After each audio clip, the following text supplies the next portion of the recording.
We are getting ready to make, from scratch, pull apart cheese garlic bread. This recipe is amazing, and guess what? The basis is my 2-ingredient sandwich bread.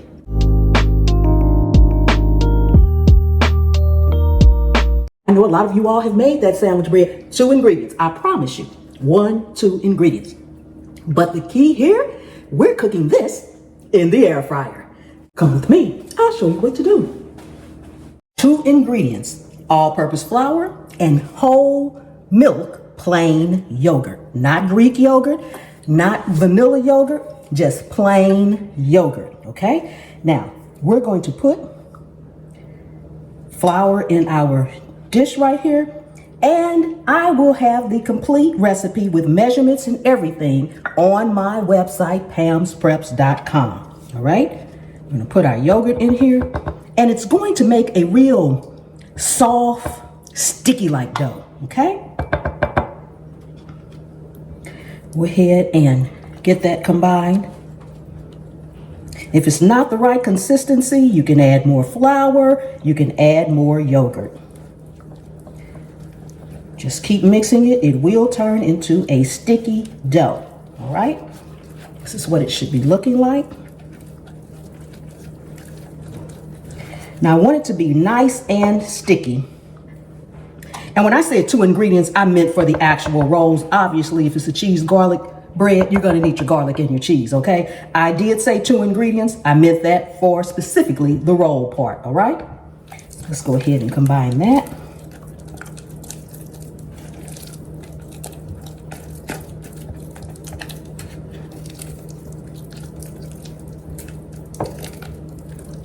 This is the consistency that you want. You see, it's real sticky dough, all right?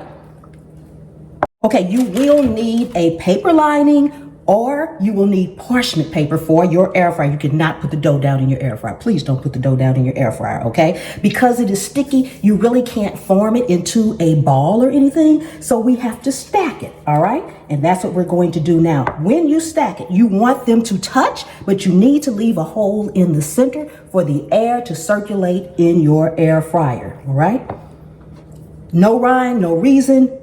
Just put it on here and make sure that the next one touches wherever you put this one at, and leave that hole. Now we're going to spread this out just a little bit, okay?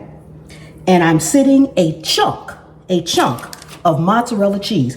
Shredded does not work so well with this recipe, okay? Now with your spoon, you need 2 spoons. It's easier. If you can do it with 1, go right ahead.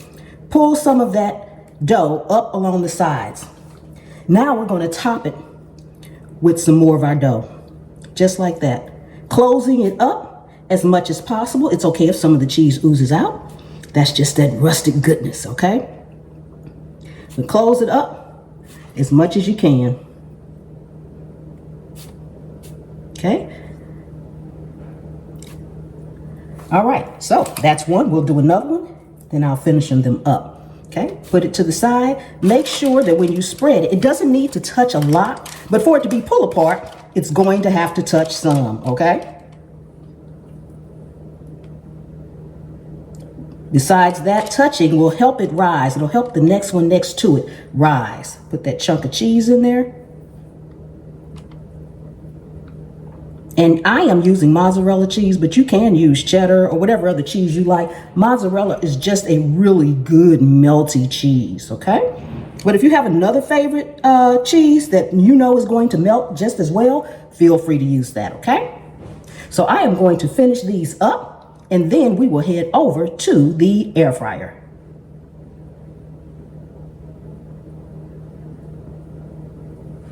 This is what you should look like going into the air fryer. Make sure you have that hole in the center because we need the air to circulate. Okay, so we are now at the air fryer, and because we are using the air fryer paper basket, you need to make sure this basket is secure. Otherwise, it will fold over on top of the dough. So we have these little air fryer magnets, and yes, they are made for the air fryer, okay? So we put those in there. You can put as many as you like in there. Now, Typically, we would cook this at 350 in our oven. Anytime you're transferring something from your oven to your air fryer, you want to drop that temp down to about 30, 25 degrees. So we're going to cook this for 20 minutes. We're going to start off at 320 degrees. Once they get cooked so they can brown, we'll raise that temp up and I'll see you then. Okay.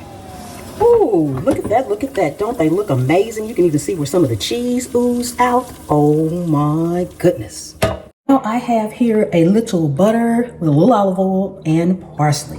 Just melt it down, stir it together, then we're going to just brush on here that extra garlic flavor that we need, because we only used 2 ingredients, so we didn't put any garlic or anything like that in our batter.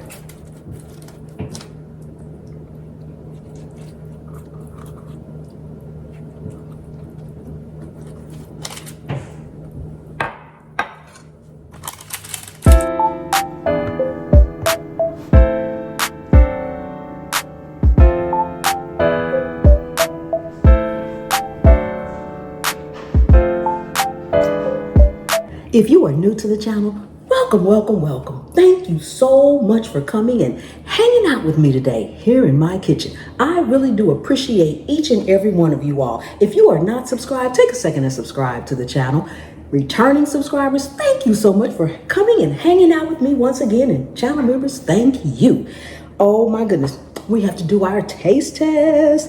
Ooh, This is piping hot. Oh my goodness. See if I can get a piece here. Ooh, Ooh, it's hot. Look at that cheese though, y'all. Look at that cheese pull. Ooh, wait. Look at that. Look at that cheese pull. That is amazingly delicious. Oh my goodness. Dip it in here in the salsa. We gotta taste this. Oh my goodness.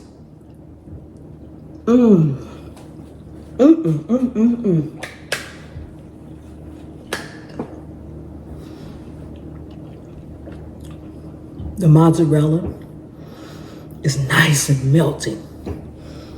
Oh my goodness, the bread, soft inside, nice, crispy exterior. You can't ask for no more than that. This is amazingly delicious. Oh my goodness. And the salsa, well, that just puts it over the top. So I will see you all next time. The good Lord willing and the creek don't rise. Bye-bye.